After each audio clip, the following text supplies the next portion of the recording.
Hello, guys. Welcome to the 4040 podcast, the quality podcast. I'm here joined by the Mocha Latte.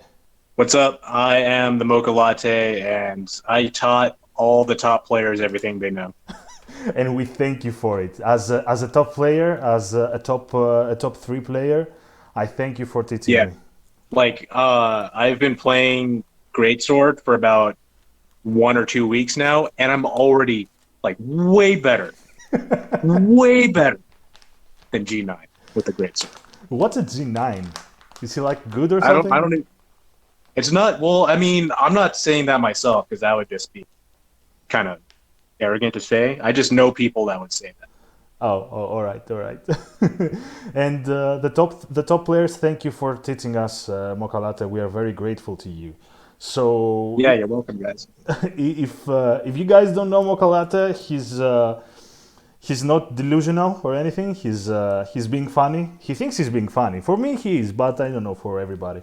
But he's a cool dude, and he's one of the people that made the curved greatsword and the offhand hand axe famous. I think you're one of the first people to ever use it. Am I wrong? Am I correct? Yep. Mm-hmm. You're right. So this is your iconic setup. This is when everybody talks about having a curved greatsword on the right hand, usually the Harald, and the hand axe on the left hand. They say this is the Mocha Latte setup. So besides making you, I don't know, proud or happy, how do you feel about that? I feel like I've accomplished everything I need to accomplish in life.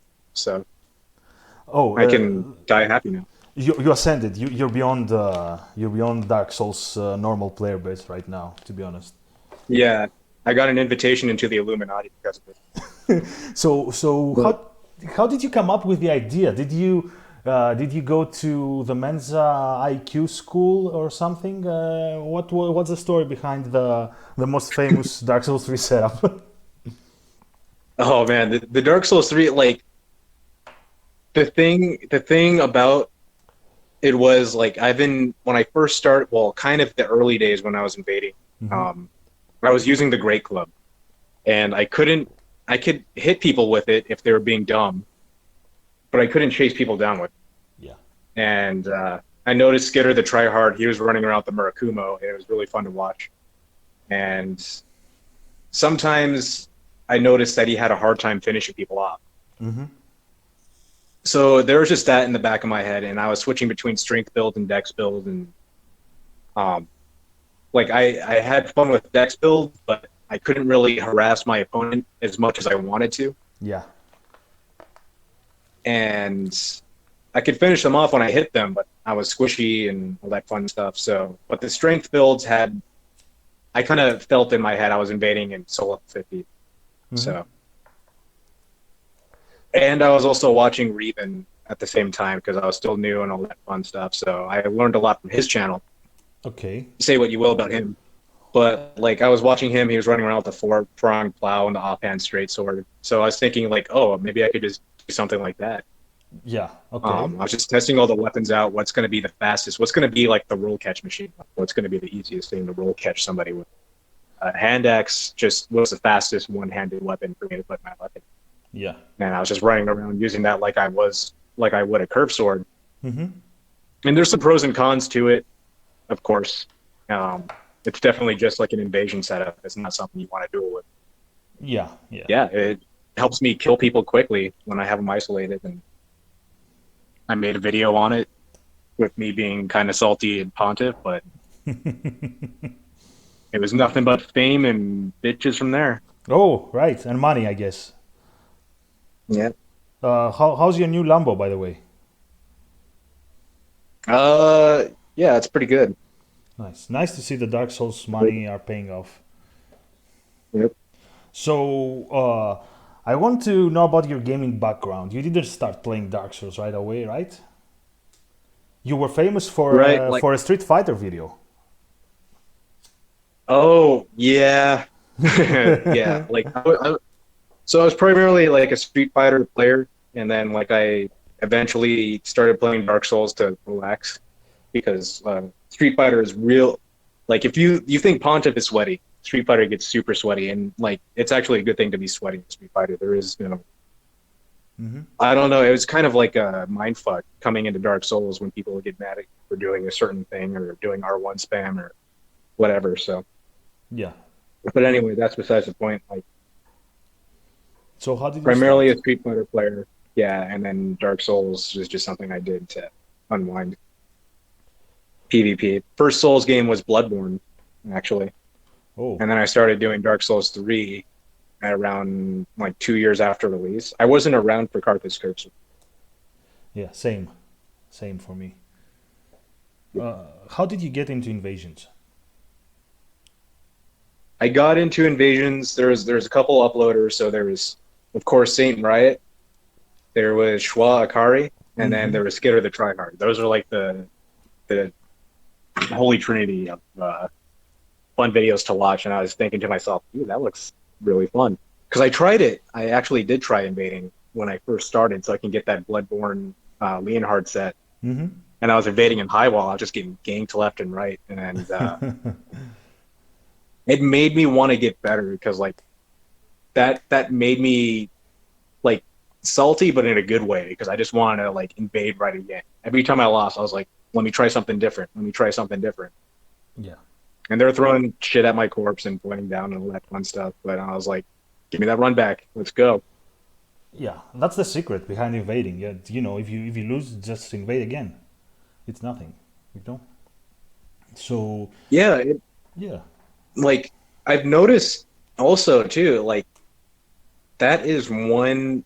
I'm not saying all the time, but like between invaders and gankers, like when you start winning and then you kill the host and they disconnect, it's like, come on, man, just hold the L. We're all gonna lose in this game eventually. yeah, Of course, it's way more embarrassing if you lose while ganking than if you do invade. Just saying, yeah.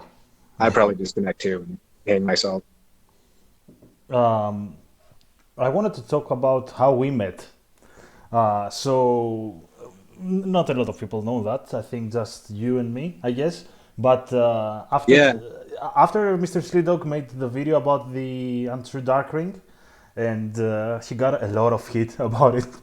But I agree with his point of view. Like, take it off. I was an Untrue Dark Ring invader myself. I was invading at 70s and at Lothric Castle, and we co-invaded somebody there, and we met. And I had I wasn't even beginning to use PSN IDs. I was still using character names, and I saw you had something like Samsei Cosm. I think that was your character's name, or something like yeah, that. yeah.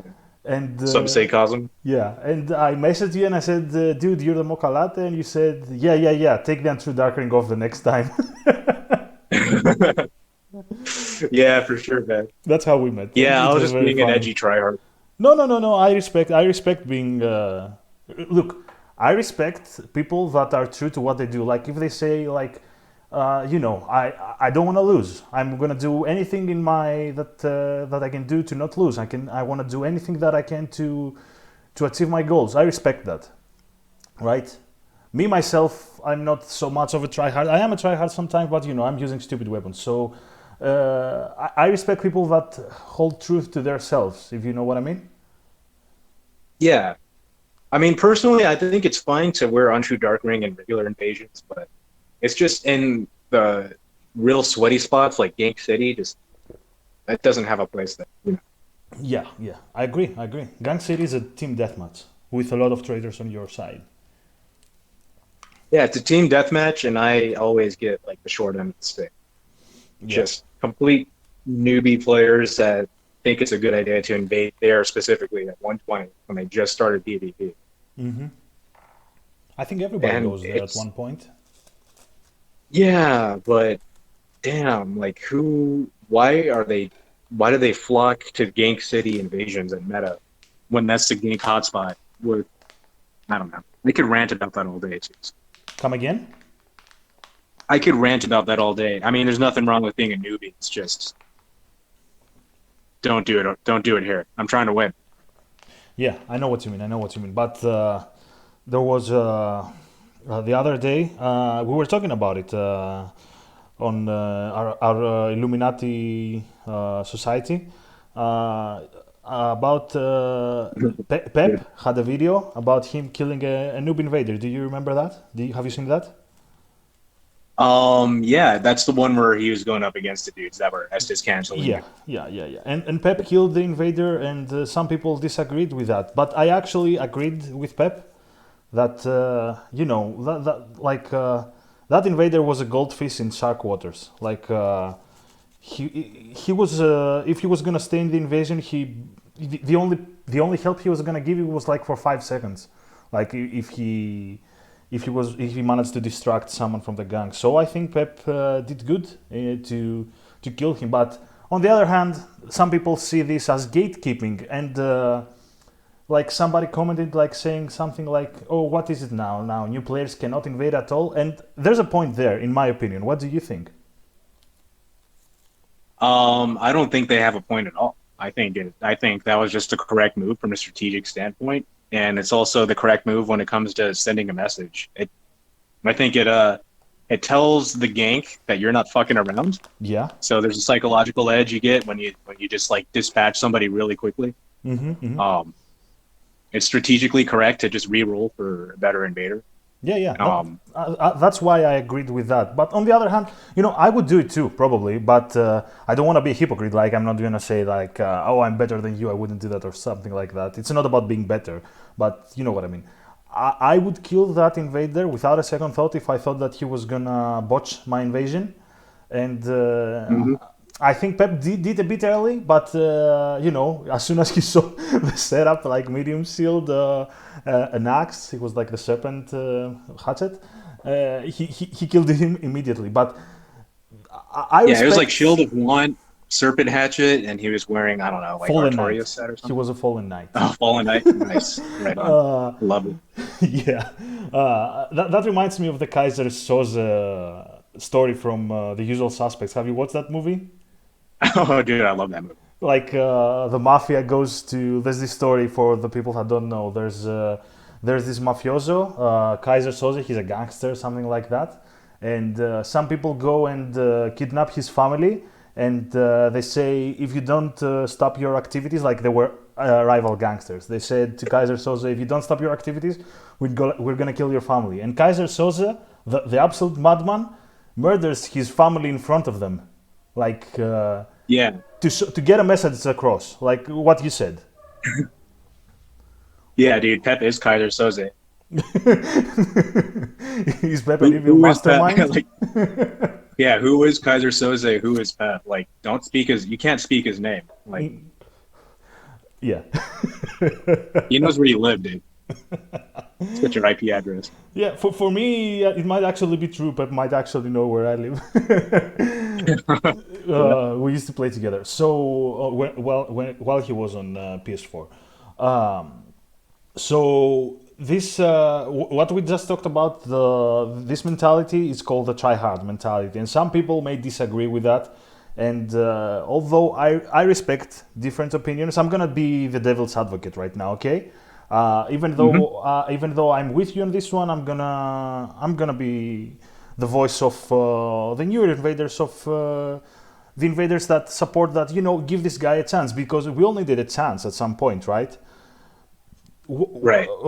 So it's not that I disagree with you. Again, I'm saying I'm agreeing with you, but we have to let the other voices be heard, the other points of view. So somebody will say like, okay, you didn't even give the guy a chance. Like if I'm invading and my co-invader kills me instantly, what does it say about me? Like what does it say about the other co-invaders? Like if I invade again, I cannot trust the red. Now I don't think that the other red is gonna lose sleep over it or something, but it's a bummer, when it happens.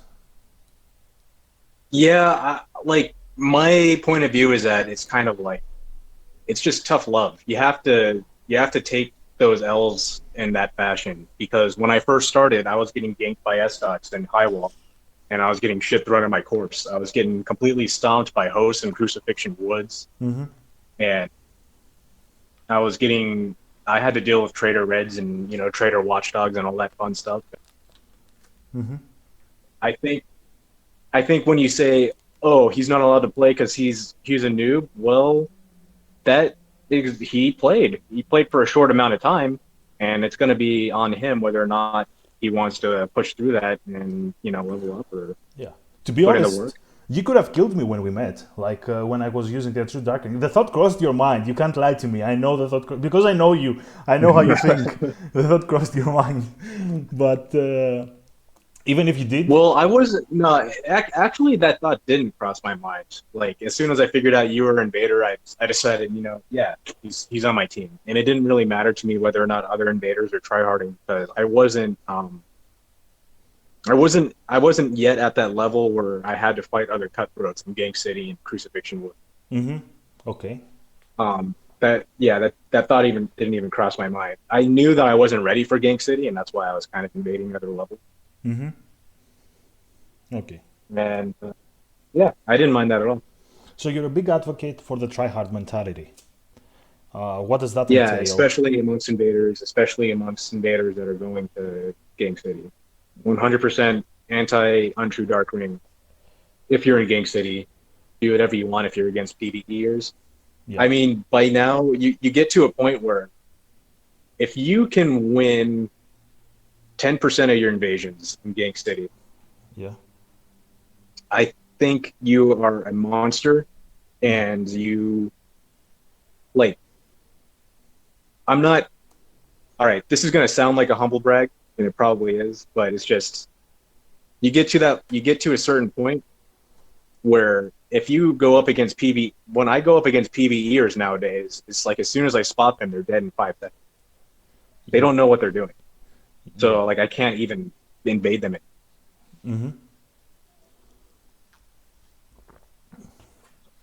Are you with I me? mean, it was tough and kind of fun. Like when I was hanging out in Central Aerothal around Solo 50 when I first started, but I just now they just get melted, just running our ones and Would you feel bad about invading someone who's a PvE and is clueless and you killed him? yeah. Like nowadays, if I invade like PvEers, if I think they're like adorable, I'll just drop them members and leave. Even if there's like one or two phantoms. It depends. It's kind of like it depends what I see. It depends on how many overleveled phantoms I see and whether or not I think the invasion will be fun. But usually like they're too cute. I can't kill them anymore. Would you ruin a fight club? Was I in a fight club? Would you ruin a fight club? Oh yeah, I just ruined one today actually. Yeah, I ruined like two or three. I got footage of it too. Okay, okay. I was proud of that. I would like to see it and show it too. So at this point, it's is it agreeable to you if I say that you would do anything you can to win? Yes. You know where this is going right now, right? Hmm. Uh, so glitches, everyone's favorite topic, and this podcast's favorite topic.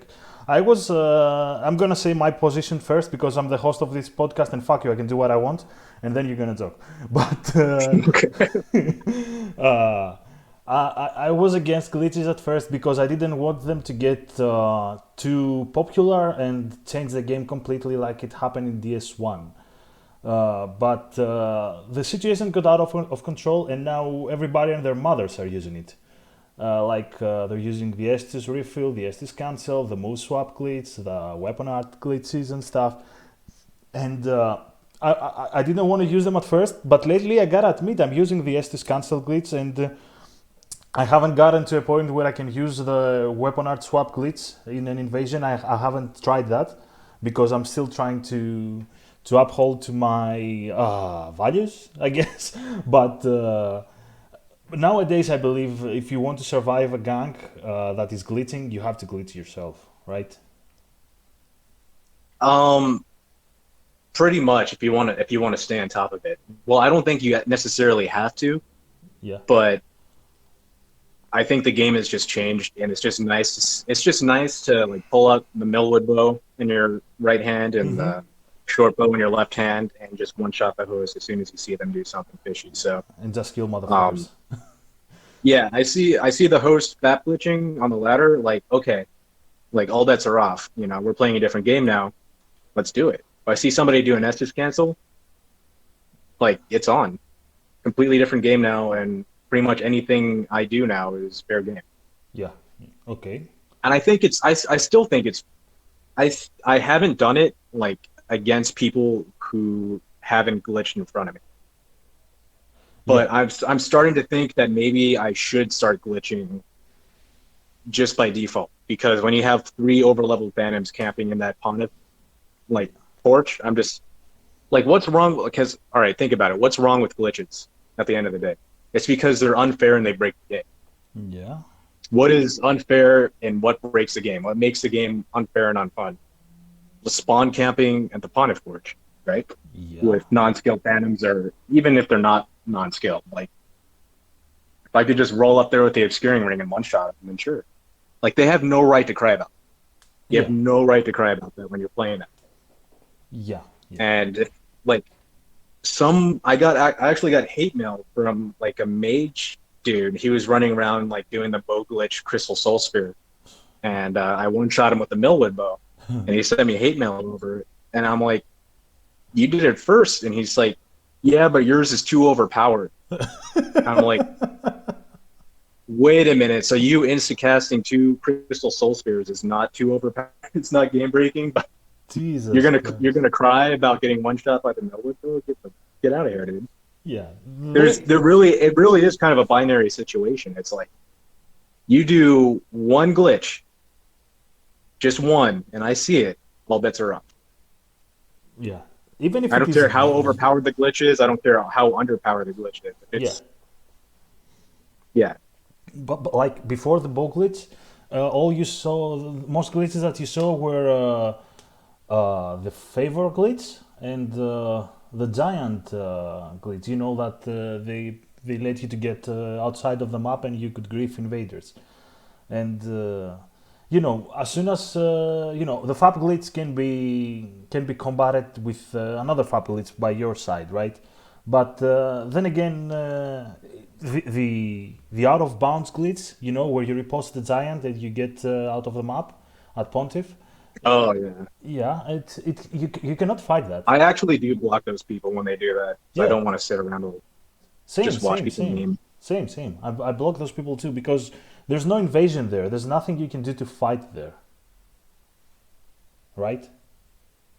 Yeah, it's not. Yeah, like I'd rather invade 3 Havel mages camping me, and despite how unfair it is, I'd rather try and figure out a way to beat that instead of just sitting around in pocket Mm-hmm. Yeah, doing nothing. yeah. So So, yeah, those are the only people I actually block. what's your setup nowadays?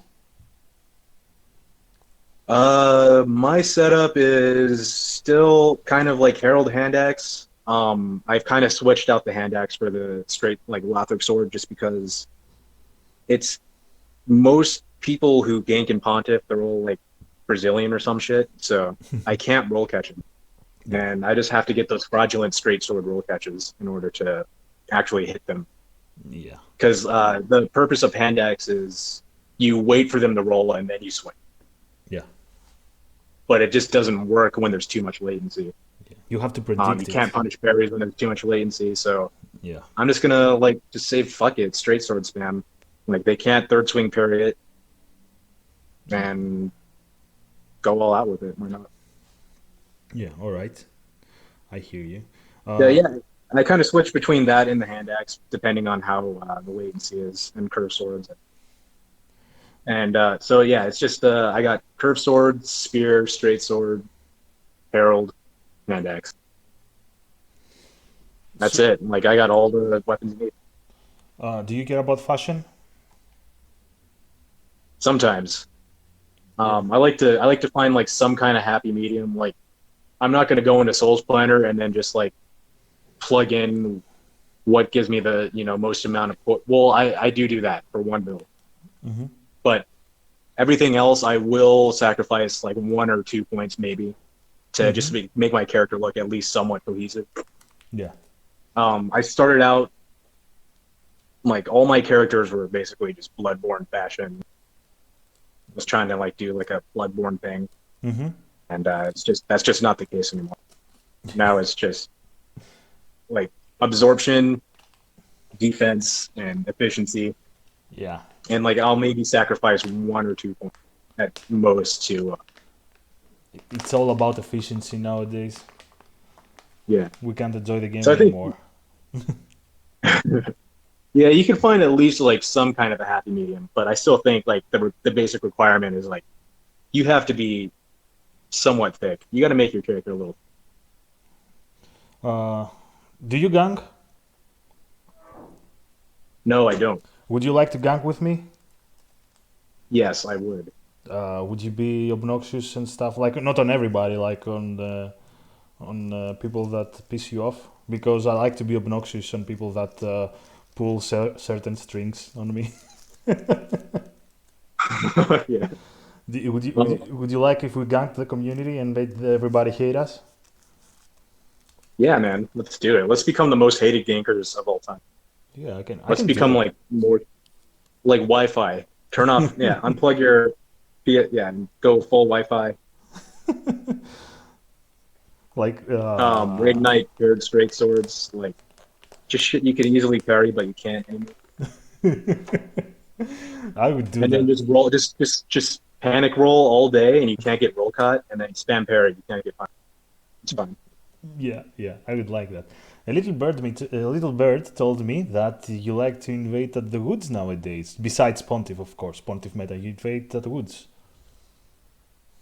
Yeah, those are pretty much the only 2 places where I can get any kind of rush nowadays. It's just like I like invading in the woods because it's kind of like it's nice to win with like with some consistency there because again when I was new and I was invading in the woods, I remember this one dude.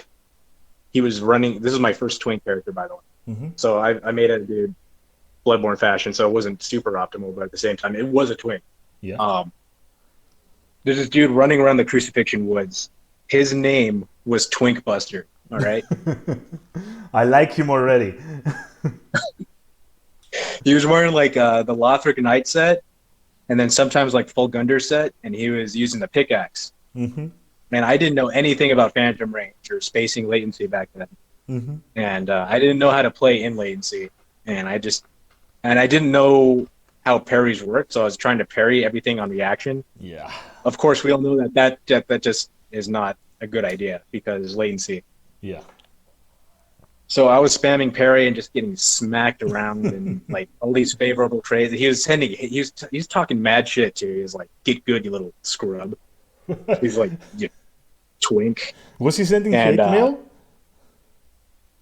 yeah, it wasn't really hate mail. It was more like just it was some shit talk. It was some pretty Yeah, funny yeah, shit talk. yeah. But like, and again, like it got me salty, but it was like the good kind of salty where I just like that made me just want to invade him again and invade him again and invade him again. And eventually I got like one win, but through sheer luck. But I was just kind of like amazed by how this dude was kicking my ass the entire time. And the first thing I wanted to do was just bitch about latency. And when I think about it, the latency wasn't so bad. Like, here's the thing with latency. It's like you can space everything and you learn how to space latency, Scott Jund and all that. Mm-hmm. The only time a game when there's way too much latency is when you cannot whiff punish like a great sword with a curved sword or a dagger, or you can't roll catch people at all. Like there's a certain amount of latency of that. It was just a little bit too much, but it was definitely nowhere near those levels. Yeah. I just didn't understand why I was getting hit from so far away. What about now? Yeah, nowadays it's just so much easier to deal with, and now people send me hate mail for my Phantom range because they don't know what they're talking about. So full circle.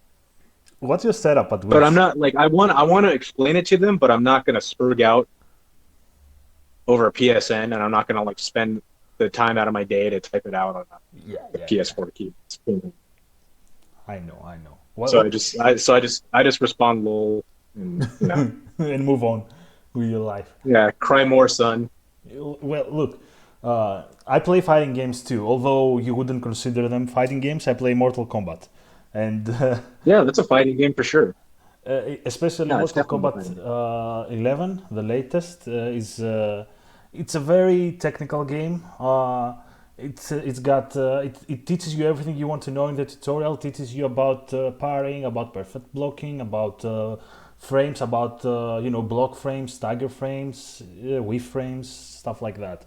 And Dark Souls is a lot like a fighting game.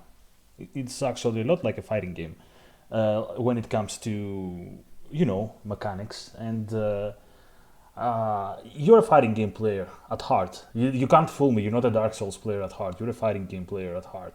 So did you translate a lot of your skills from fighting games to Dark Souls?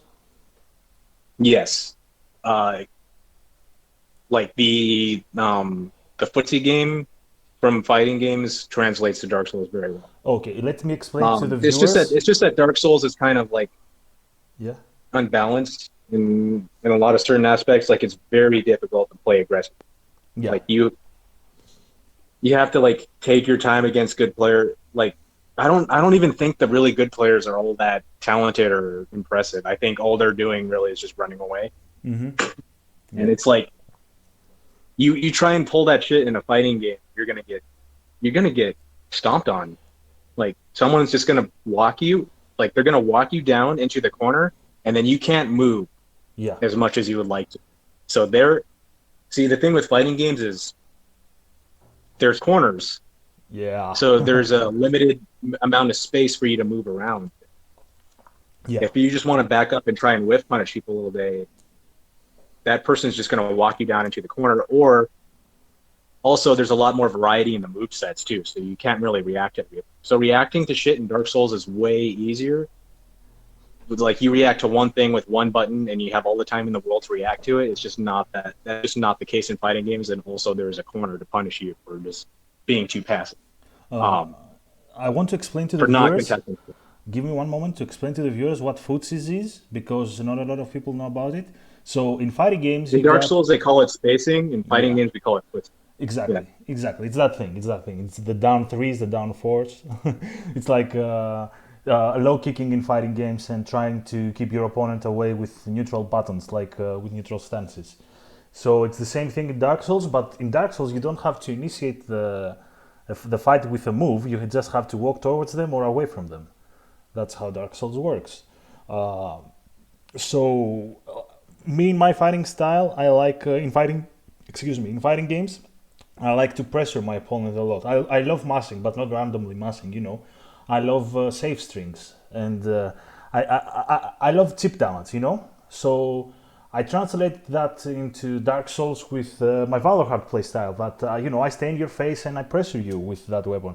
And I'm guessing I haven't played any fighting game with you, but I'm guessing you like to whiff punish, and you like the 50-50 game. I'm guessing you're that kind of player. That is 100% my style. I'm like very patient. I am actually a much more patient player in Street Fighter than I am in Dark Souls. In Dark Souls, I'm way too aggressive, and in Street Fighter, like in Dark Souls, I'm aggressive in a game that punishes you for being too aggressive, and in Street Fighter, I'm like a little bit too passive in a game that punishes you for being a little bit too passive.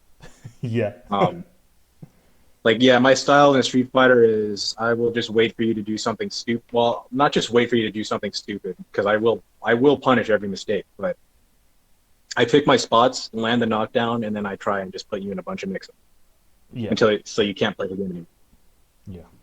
And and then corner you and yeah, just ride that momentum. can you fuzzy block in Street Fighter? Can you perfect block? No, no, fuzzy block. Yeah, Like you if the yeah opponent's gonna hit there high or low, you press up, down, up, down. yeah. Well, and there's only a few setups where fuzzy guarding is like important in Yeah. Street Fighter as opposed to Mortal Kombat, because Mortal Kombat fuzzy guarding is like a really major part of the game. Yeah, it But in comes it Street comes and Fighter, there's goes. only It comes and goes depending on yeah. the patches. Oh yeah, yeah. Street Fighters like those specific times where you have to fuzzy guard are a little bit more are like so fringe that even like some of the best players don't even bother with. Yeah. Uh, Besides those games, I've noticed that you're playing a lot of Doom Eternal, and I promised you that we're gonna give you some time to talk about Doom Eternal on this podcast. Despite my producer's strong objections, I'm the producer, but we're gonna talk about Doom Eternal. So, how do you like that? I fucking love Doom Eternal, and I've been playing that game over and over and over again.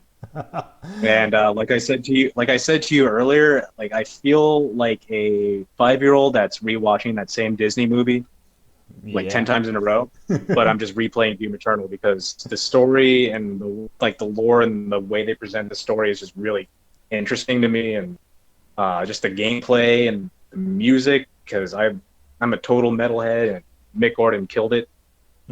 I agree. Like he found that perfect mix between like making metal accessible to people who are not really metalheads, but it's also really um, enjoyable for people who are metalheads at the same time. So, and it's got this groove to it, art style, and the story, and the lore is fucking underrated. And I'm still pissed off at you for not finishing the game and seeing it through. uh, I'm gonna explain myself. I have to explain myself. I'm playing Doom Eternal, guys, and I'm up to what's how much percent of the story am I have I progressed so far, Mocha? You're like a fifth of the way through. No, not really a fifth. About a sixth of the way through the game, maybe. Oh God! And I got Like tired you already. barely, like you're still in the tutorial, basically. That's what I think. I I got think the game tired. hasn't really started until you hit your first boss. Well, thing is, I played Doom when it came out, Doom 2016. I played it when it came out and I got bored because it was only PvE and I do not enjoy only PvE. But then again, I gave it a shot like a couple of months ago and I freaking loved it, although the boss fights were very boring. Uh, there's like 2 or 3 boss fights in Doom 2016, and they weren't very good in my opinion. In my opinion, don't crucify me yet. But when I started Doom Eternal, it is a fresh take on the same game. It does feel very fresh. It does feel very tight and fast, and that's what you love about playing a game. However, you're gonna kill me for that. I get bored when I play too much PvE. Did you leave the Yeah, podcast? that's Are you still understandable. with Yeah, me? that's understandable. It's just once in a while, like I'm the same way. I don't really like just like straight PvE games myself, but there's a few gems out there. It's just like, yeah, you got to experience this. You got to experience the progression of like, because Doom Eternal is not easy and it has a lot of mechanics and it forces you to master them. And, um, I'm not really a first-person shooter player, but like I felt like a MLG god by the time I was playing it on Nightmare and all that fun stuff. So, Do you play PvP in Doom? no, I don't play PvP in Doom because a part of me, since I don't really have a gaming PC, I should probably get one. Like Mm-hmm. it's not, I should probably just buy one because money's really not the issue. It's just I was too lazy to do it. Um, yeah, I don't want to play PvP. I would never play a first-person shooter in any sort of competitive fashion on a controller because from what I understand, you have to use a mouse if you want Yeah, to keep up or like play with decent aim. yeah. You have I to mean, use you the mouse. can, yeah. I mean, you can play competitively. It's probably just a different meta on console in comparison to PC. But you just have to know in the back of your head that it's like not the way the game was intended to be played. Mm-hmm. Like a lot of potential is just not there. Yeah. That's why I don't Okay. play PvP. But Doom Eternal will have invasions eventually. Just so you know. Doesn't it have something like that already? Like you play a revenant or something? Yeah, right now it has empowered demons, which are demons that have killed another player in their campaign. Mm-hmm. And it also has battle mode, which is like asymmetrical. You play as a demon, like the Doom Slayer, and vice versa. And eventually, they're going to incorporate invasions. In the main game? And I think, Hmm? They're gonna like the PvP right now is in a fixed map, right? So it's not like in the main game right now. Not right now. It's gonna come out eventually in an update. And I think they already have the means to send it out to us. It's just that they want to ease us into the thought of invasions because I know the director is a fan of Dark Souls and Bloodborne. Oh. Um, I know the common um, belief, right? Like like sentiment Mm-hmm. is that invaders are bad for the game in any game. So I think they're trying to ease the player base into the idea of having invasions Yeah. because once everybody plays through the campaign enough times, they're going to get bored of it. And the only thing that's going to spice it up is invaders. Yeah. Really, I guess. Yeah. that's the only It's thing that's going right. to keep it fun. Yeah.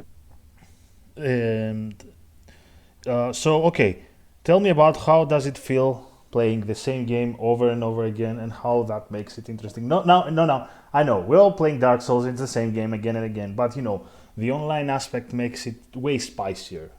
How did Doom achieve that without PvP? It's just that good. It's just that fucking good. That's why I played through it multiple times. Okay, you didn't explain anything. You just put on an argument. Yeah, it's it's really hard to actually put it into words. But um, I think well, a lot of the reviews on Doom Mm-hmm. they kind of dismiss the story and they say that the cutscenes are boring and that the story is kind of stupid. Yeah. And it is kind of goofy and dumb on it's dumb and on the nose in its own way, so it's not meant to be taken super seriously, but it does get pretty heavy. And the lore and the story and why you're killing the demons is actually pretty fucking deep when you think like when I think about it. And I was kind of shook by the end of the campaign, to Wait, be honest. isn't everything done about a bunny or something? Hmm? I thought the reason that the Doom guy kills people, the Seraphim that kills people, he's mad because they killed his bunny. Oh yeah, yeah. Is Killed his that pet rabbit Daisy. is that the lore behind Doom? Yeah, yeah, that's part of the lore, but it's not like the, it's not that's not all there is. That'd be funny if it was all there is. Like, just kill my pet rabbit, and I'm gonna unleash from one man crusade against hell. But All yeah, right. I mean, there's plenty more rabbits. Um, yeah, I don't want to spoil too much about Doom if anyone's on the fence about buying or the game, but like some of the lore backstory is really interesting in the sense like they blend this Norse mythology with Judeo-Christian shit, Uh huh. and they even add like a spice of Lovecraft, in my opinion. Hmm. Okay. So yeah, I just think it's yeah, they definitely do that in Doom Eternal by the You end of the campaign. you have my attention. I'm a huge Lovecraft geek. Yeah, and I don't want to talk too much about it if you haven't played through it yet, but Okay. yeah, there's one level that I was like actually disturbed by. Is when you actually go into Doom's version of Hell, and it's not just Hell itself. There's actually like it's a little bit more than that, Mm-hmm. but I'll just leave it at that. Okay. Okay. I'll take Yeah. your word for it, and I promise that I will try to give it another chance one day. It's not gonna be anytime soon. I can't lie, but it's gonna be one day down the road. Okay. Yeah, yeah, for sure. Did we? Did But yeah, we? like, Yeah. Go on. yeah, I was just kind of like shook by yeah that one portrayal of. Well, I usually am a little shook by any kind of portrayal of Hell, just because I don't know, just the idea of getting like tortured for all eternity freaks me out. Yeah. Sure, it freaks everybody out. Yeah. So, oh, there's concepts like that in Doom. Yeah, there's definitely concepts like that. Okay. Now, okay, now you've piqued my interest. I have to say. But did we complete our Doom footage quota? Did we? Can we move on? No, I'm joking. I'm joking. Yeah, I'm yeah, joking. we could. Yeah, yeah, we can move on. I'm joking. I'm joking. Yeah, play. Yeah, but play Doom, guys. It's got invasions coming soon.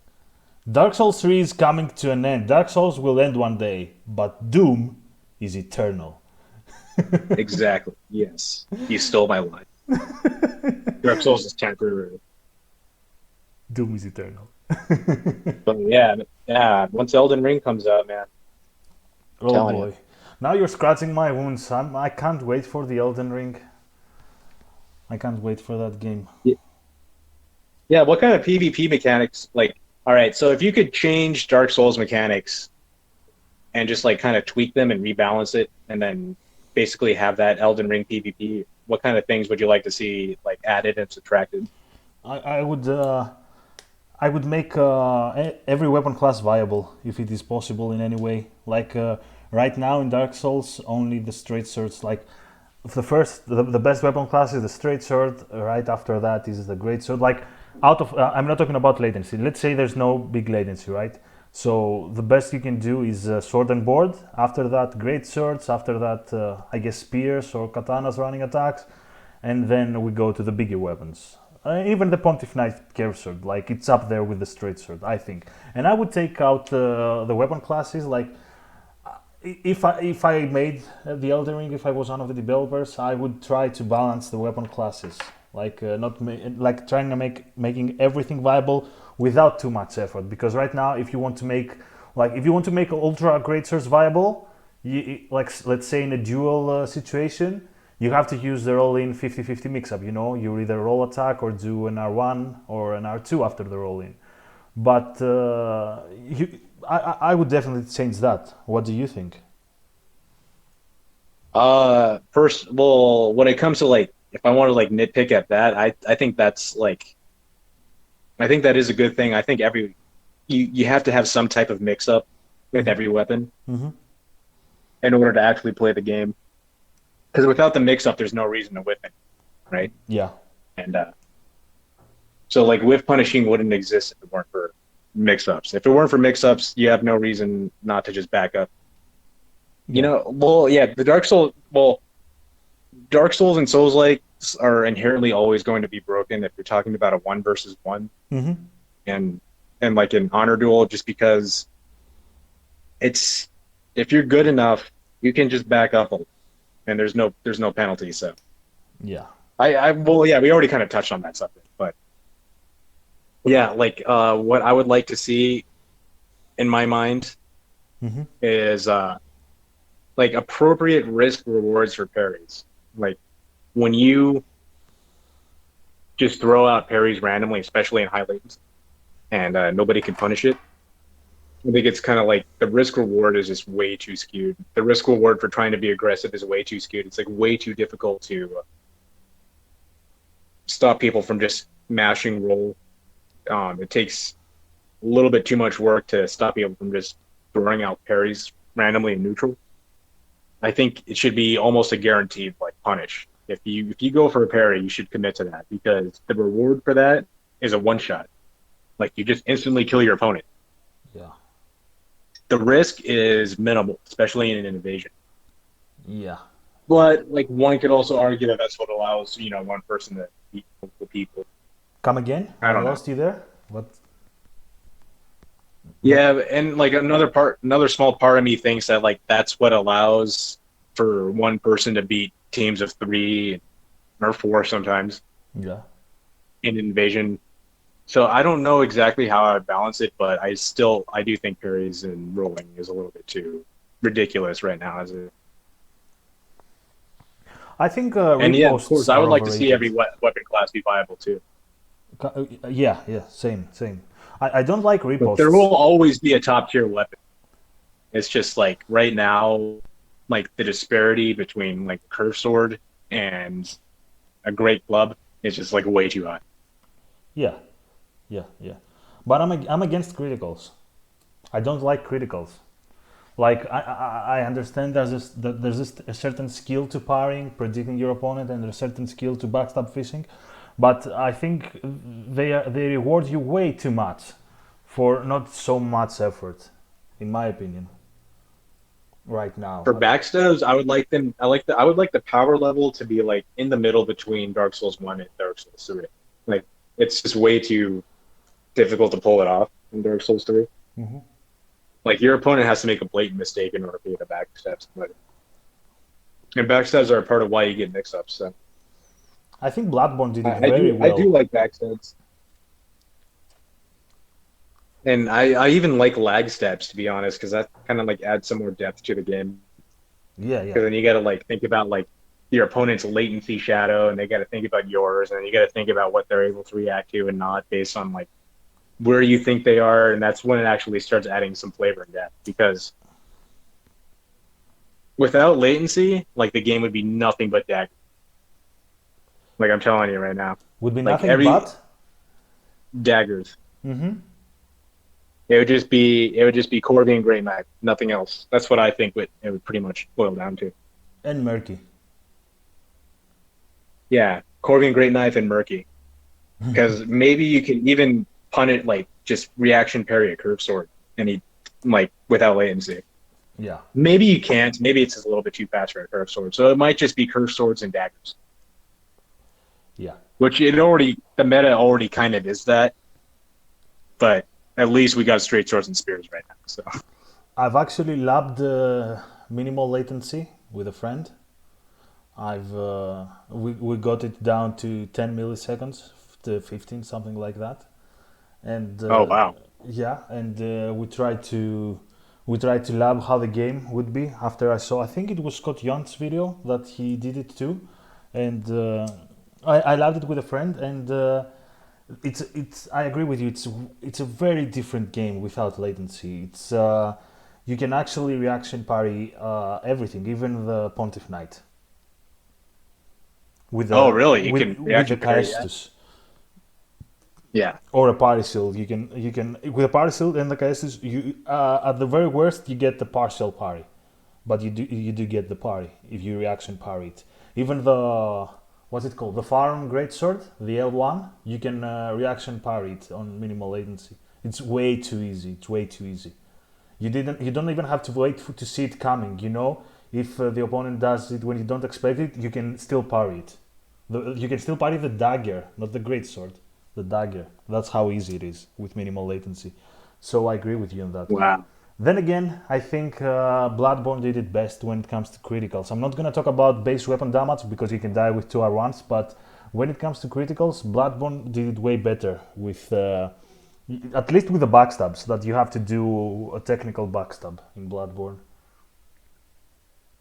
See, I think the backstabs are like almost non-existent. I haven't played Bloodborne PvP though, so it seems like they would be non-existent in Bloodborne. Like Well, you have to do a fully charged R2 against somebody's back. Like, you can how's do that it gonna with work? you can do it with Ebrietas Messenger, Ebrietas Ogre, what's that called? You can do it with that. It's viable if you use that. Oh, okay. It's very Interesting. viable, actually. Yeah, because the Ebrietas Ogre lets you. It counts as a charged R2. Cool. So if I ever get a wild hair and want to invade in Bloodborne, that's gonna be every build. Yeah, yeah. Every build. Arcane build, yeah. Arcane builds all the way in Bloodborne. Yeah. Have you played DS2? Just a campaign. No Scholar invasions. or Vanilla? No PvP. Scholar. Scholar. With the DLCs? Hmm? With the DLCs? The expansions? Uh, no DLCs actually. Shame on you. So yeah, it does. Like I do have the DLCs, but I never bothered with them. I just went through the game and I was like, okay, I'm done.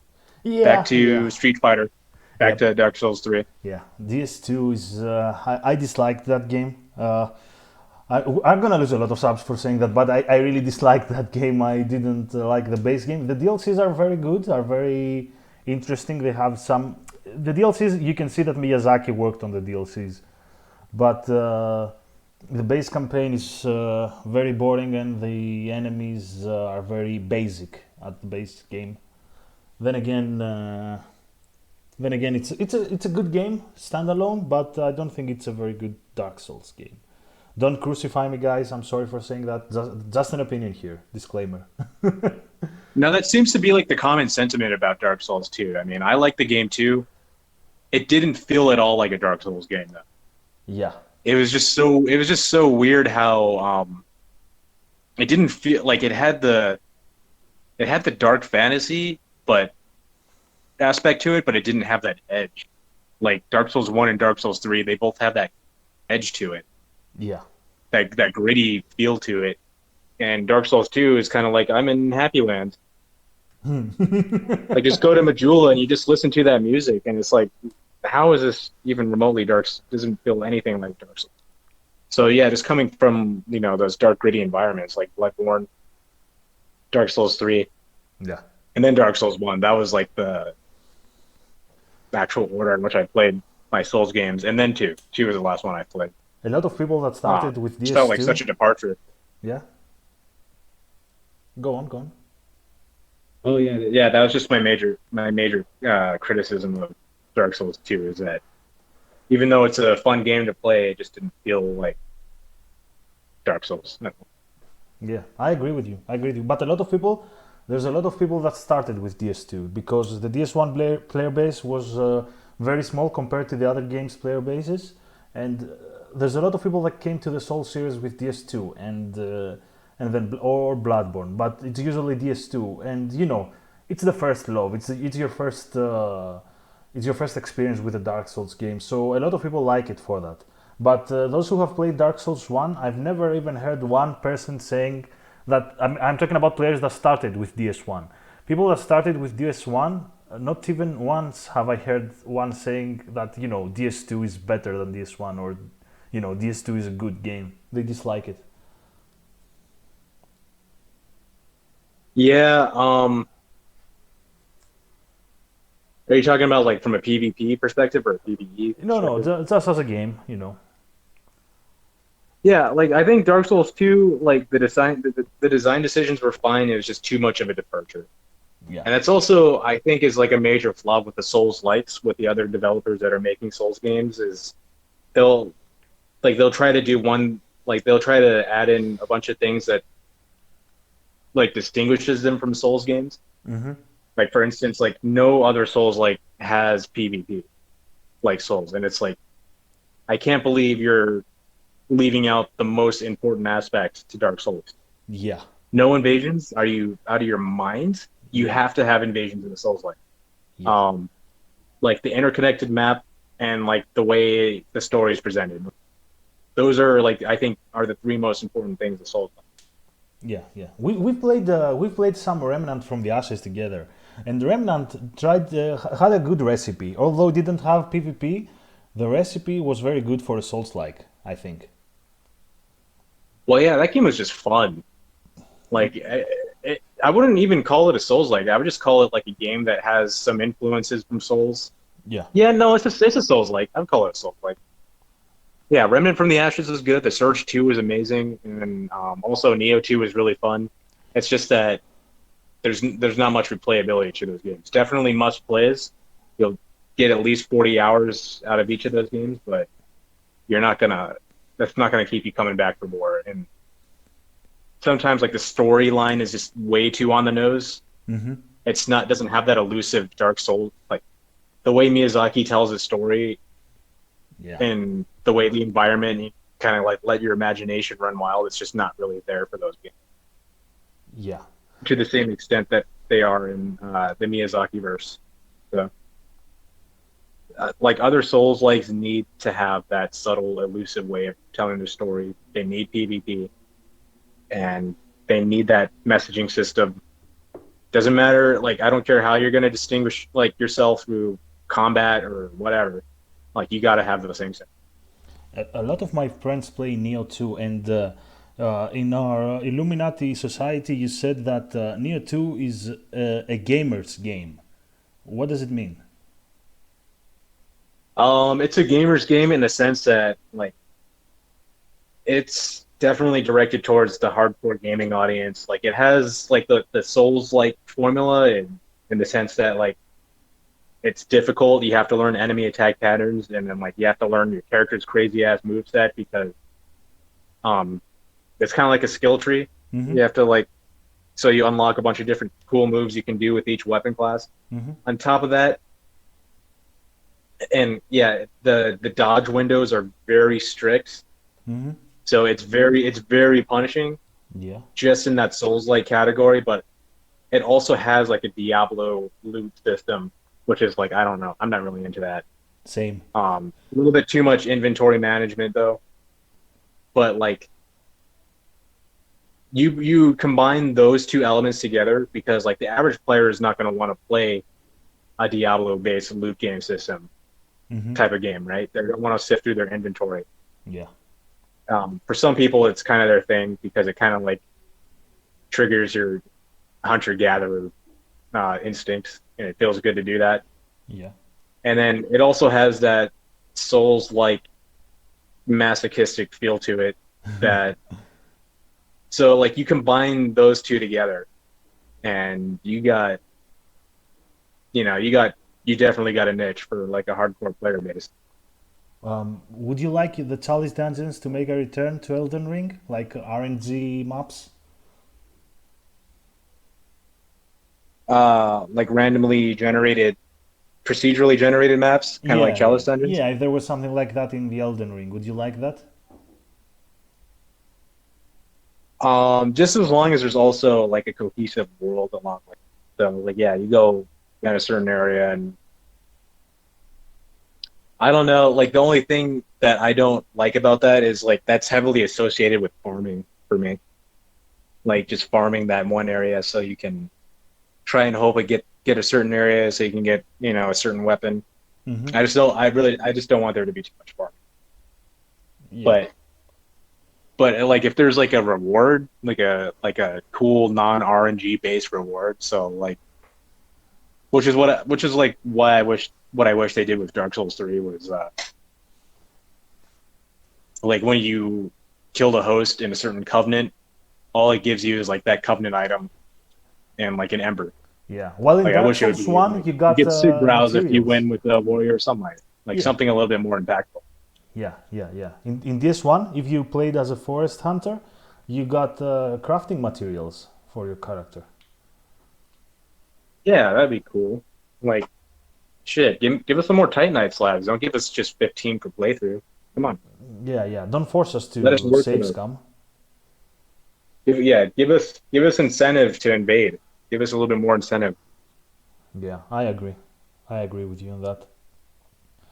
Uh, so okay, let's take it back and before closing the Discord, before closing the podcast, we're doing it over Discord, and I got a bit confused. I'm sorry, guys.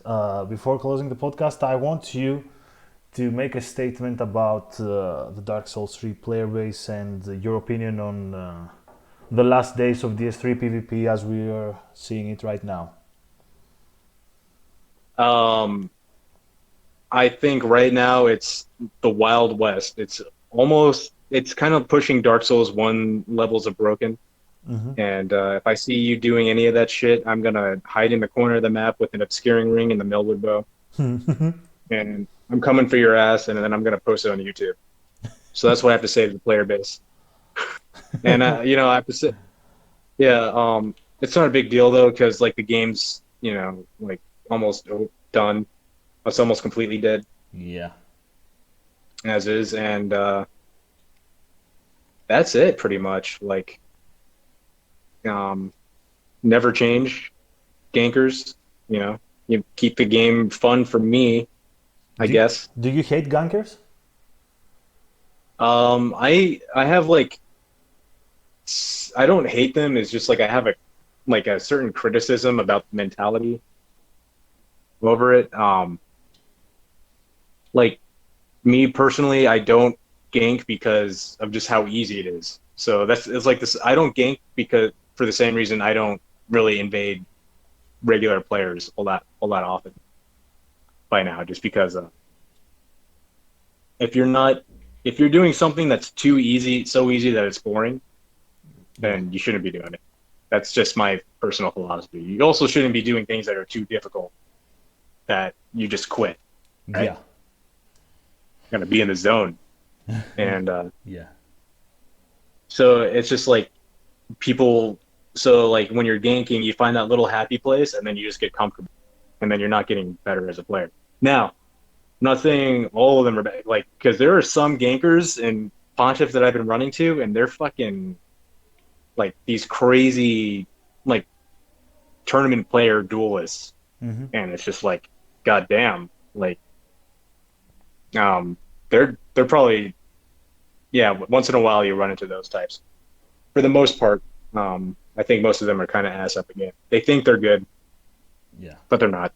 Yeah, yeah. I see them challenging. I see some of the usual Pontiff gankers joining G9 stream when he's dueling, viewers. And they're like very cocky at first, but they get a reality check when they fight someone who's top tier, someone who you've trained. It's a joke, guys. But yeah, Yeah, they get mashed in because okay, I know some of the gankers, and I don't hate what they do. Like, they're playing with friends, they're chilling in a party, and they're like, okay, we're just chilling, we're fighting together. It's not something we don't think we're the shit or something. We're playing for fun. But yeah. Those are the cool gankers. Like some yeah, of them are like, if I'm gonna throw some names out there, there's this dude named Jazz Tacular. He was the first one that I featured in my Crucifixion Wood series. But that's actually a really cool dude. yeah, that's something I respect. But when there's a lot of try-hard gankers too, who think that when they 3v on you, they're the shit, and when you fight them by themselves, they can't even know how to fight. They can't fight you 1v1.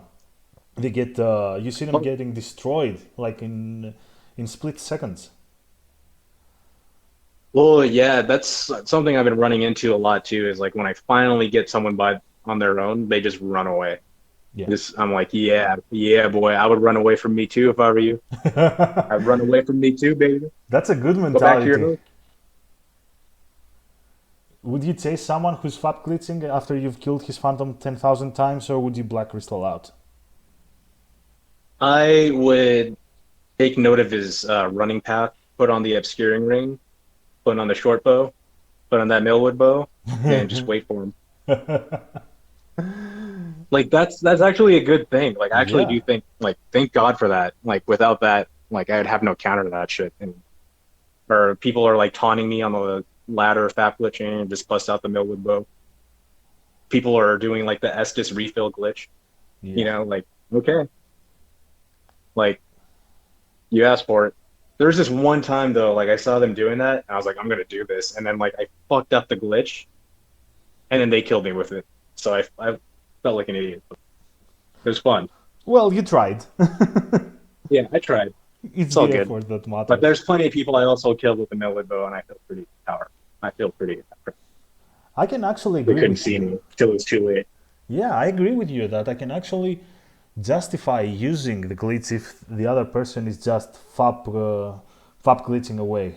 If they're using the ring of favor glitch and running away, I think it's a solid tactic to just wait for them with the Milwood glitch and just freaking do it.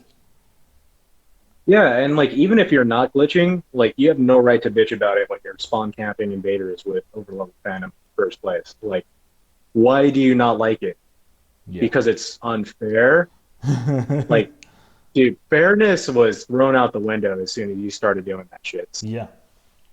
There is no fairness in Dark Souls. And I kind of like that about it. I like that cutthroat, um, ruthless nature of it. So just keeps me coming back to more. No honor Real life is among like that. invaders. Yeah, real life is that. Yeah. Can't wait to escape from real life so I can play a game that's just like real life. It's a dog eat dog world out Just there. Be there. unfair bullshit. Yeah. If you want fair, you go and But play a then like it's fighting game. there's something like it feels kind of like empowering to just embrace that, just to embrace the Yeah. ruthless cutthroat nature of it all and just be like whatever it takes to win. Yeah. Yeah. Coming for you. Yeah. I actually respect that, and there's a logic to that. And although I used, to be honest, I used to not like that mentality at first because I'm a romantic. I still am a romantic. Like if I see a host getting ganked by two people, just before we started recording the podcast, we were playing together on PS4. We were invading Pontiff, and I invaded a host and. they were he had two phantoms. They were waiting for a third invader, to honor gank. And when the two phantoms died and the other two invaders chased them down, I felt bad about chasing him down because he wasn't disrespectful. He was actually waiting, for three invaders, and I gave him the benefit of the balance, And he tried to get me. The host actually tried to get me into the fight. He tried to attack me. He threw throwing knives at me to say something like, come and gank me. I don't mind. And I actually respect people who are like that. Like, they don't mind being ganked even if they try to honor gank at first. Yeah, I know exactly what you're saying. And there's a certain mentality that I respect about people like that. So, yeah, anything it takes to win, yeah, I agree. I agree with that. So, this was Mocha Latte. This was the tryhard of the DS3. This was the personification of the tryhard icon, we guys know. And I was very, very glad to have you on the podcast and have you share your thoughts with us. Yeah, thanks for having me, man. It was Th- fun. Thank you for being here, Mocha Latte. Catch you one later. Later.